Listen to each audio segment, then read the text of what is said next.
Ciao a tutti ragazzi e benvenuti a questa nuova video lezione. Oggi parliamo di un legame particolare chiamato legame dativo meglio di coordinazione. Diciamo subito che è un legame atomico in cui una coppia di elettroni viene fornita da un elemento che viene chiamato per l'appunto dativo e esiste un altro elemento che mette a disposizione un orbitale vuoto e quindi che accetta questo doppietto elettronico. Il legame che si viene a generare è un legame sigma e soggiace chiaramente anche a fenomeni di eventuale polarità. I legami che abbiamo visto fino adesso hanno sempre considerato la condivisione di coppie di elettroni, per esempio nel caso più semplice l'idrogeno e quindi mette a disposizione un elettrone per esempio col cloro formando l'acido cloridrico in cui le due nubi elettroniche si sovrappongono generando un legame sigma. Nel legame di coordinazione invece avviene che un elemento che possiede un doppietto solitario, un lone pair, per esempio come in questo caso il cloro, può potenzialmente donare questo doppietto. È chiaro che ci deve essere un accettore che debba avere un orbitale vuoto per poter formare il legame. Consideriamo un esempio classico che è quello dell'acido ipocloroso. Adesso noi lo disegniamo con la notazione di Lewis.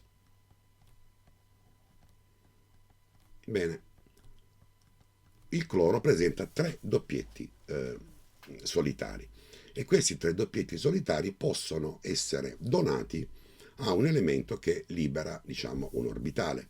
In questo caso l'elemento che accetta è l'ossigeno. L'ossigeno che cosa ha? Ha questa configurazione elettronica terminale, quindi sp2 e s2p4, quindi scriviamo i 4 elettroni, sempre secondo il principio di Hund.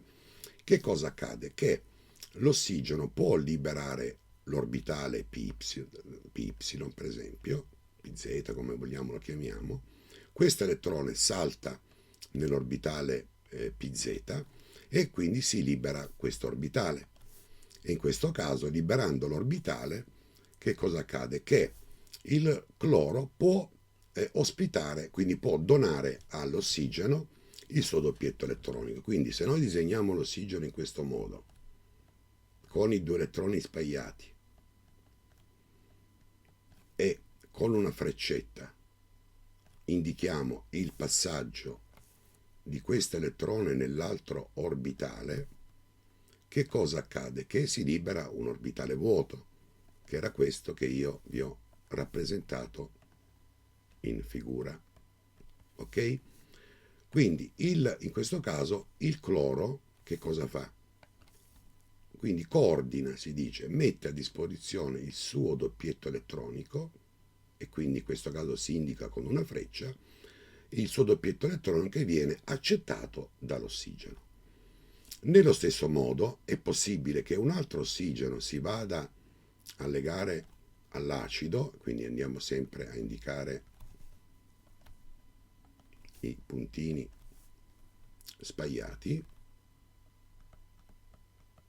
In questo caso cosa avviene? Che questo elettrone salta sempre nell'altro orbitale,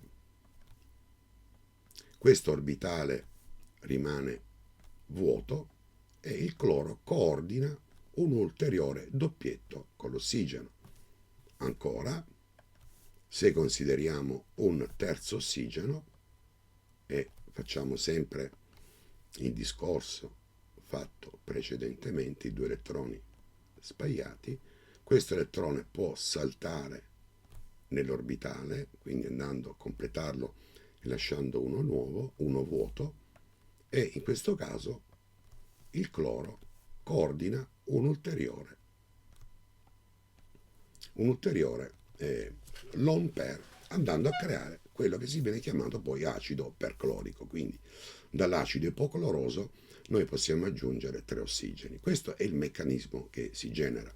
Ricordiamoci, alla fine formalmente, formalmente viene indicato con una freccia il legame dativo, però in realtà questo simbolismo sta a indicare che trattasi semplicemente comunque di un legame sigma, quindi un legame covalente né più né meno, come abbiamo visto con i legami dell'acido cloridrico.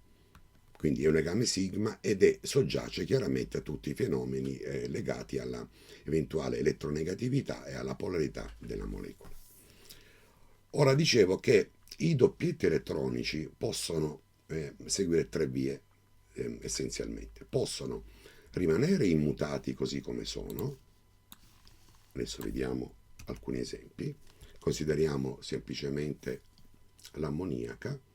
L'ammoniaca quindi presenta dei legami con tre idrogeni e ha un doppietto, un lone pair solitario. Quindi in questo caso l'ammoniaca, il suo doppietto solitario rimane inalterato.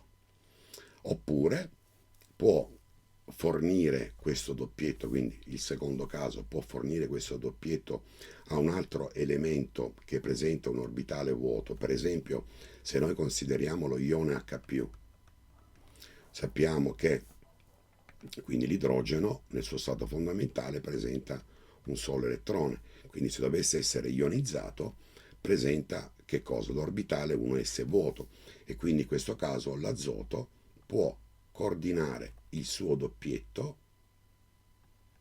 con l'idrogeno andando a generare per esempio lo ione ammonio, quindi NH4+. Ed è il secondo caso.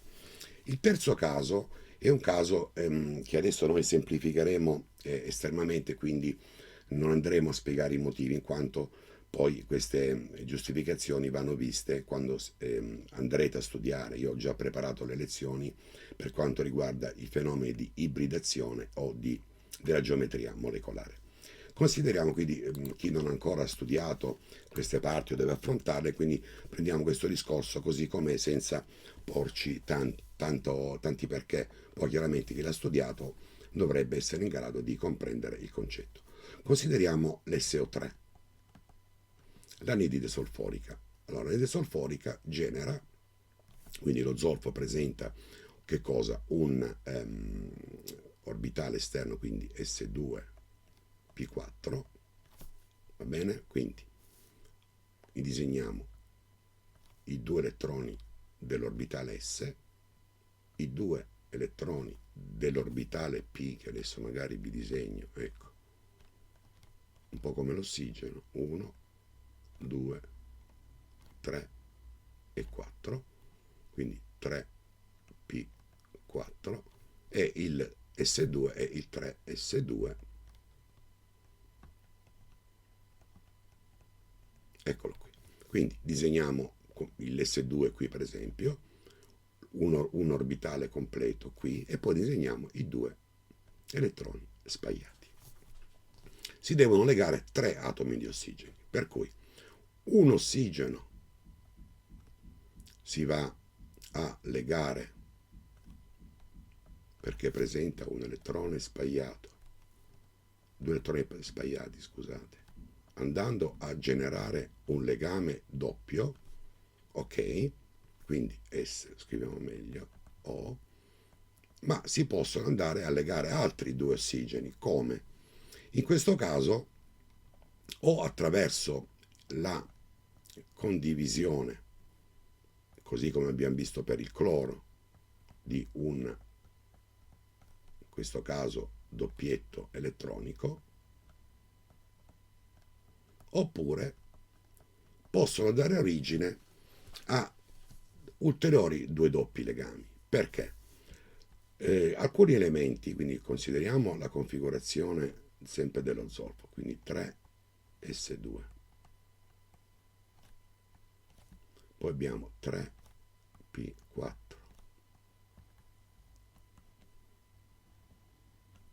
1, 2, quindi 1, 2, 3 e 4. Poi gli disegniamo a fianco l'orbitale 3D.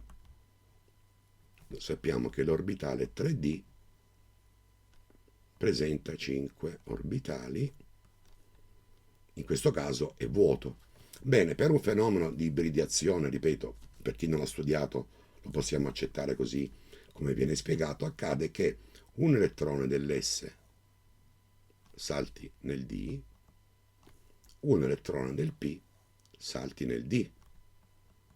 Quindi quanti elettroni spaiati sono generati? 6 elettroni, che possiamo disegnare in questo modo. Un attimo cancelliamo.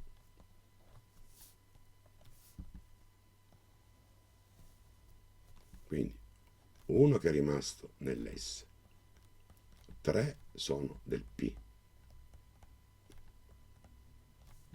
più abbiamo altri 2 del D.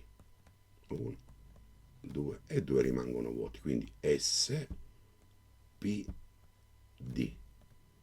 SP3, D2. Ok, quanti sono elettroni spaiati? Sono 6, per cui i doppietti si sono quindi sdoppiati e hanno generato che cosa? 6 elettroni spaiati, che adesso nel disegno sarà un po' complicato spiegare. Quindi disegniamo in questo caso i vari ossigeni. A ogni ossigeno inseriamo i 2 elettroni spaiati, sarà un problema nel disegno, e lo zolfo avrà i famosi 6 elettroni spaiati, che io adesso faccio un po' più lontano, ma questo non è un doppietto, ok? E quindi andremo a formare un doppio legame con l'ossigeno, un altro doppio legame con l'ossigeno. Qui lo zolfo presenterà, cancelliamo così viene meglio la figura, lo zolfo presenterà altri 2 elettroni spaiati che andranno a legarsi con i 2 elettroni spaiati dell'ossigeno. 1 e 2 sono i doppietti. Quindi vedete, si è generata una molecola con 3 doppi legami. Quindi importante nel legame dativo non tanto il meccanismo per comprendere come avviene, quanto i doppietti solitari possono in un certo senso andare a sdoppiarsi e a generare ulteriori legami. Ripeto, questo è un discorso valido soprattutto per chi ha già studiato i fenomeni di ibridazione e ha quindi studiato anche la geometria molecolare attraverso la SVEPR. Quindi il legame di coordinazione è un legame atomico, legame covalente, è un legame sigma. La molecola che si genera soggiace ai fenomeni di elettronegatività e quindi di polarità o meno della molecola, ed è un simbolismo questo che viene indicato con una freccia, ma in realtà è un legame sigma a tutti gli effetti. Spero che la lezione vi sia piaciuta, iscrivetevi al mio canale e schiacciate un like.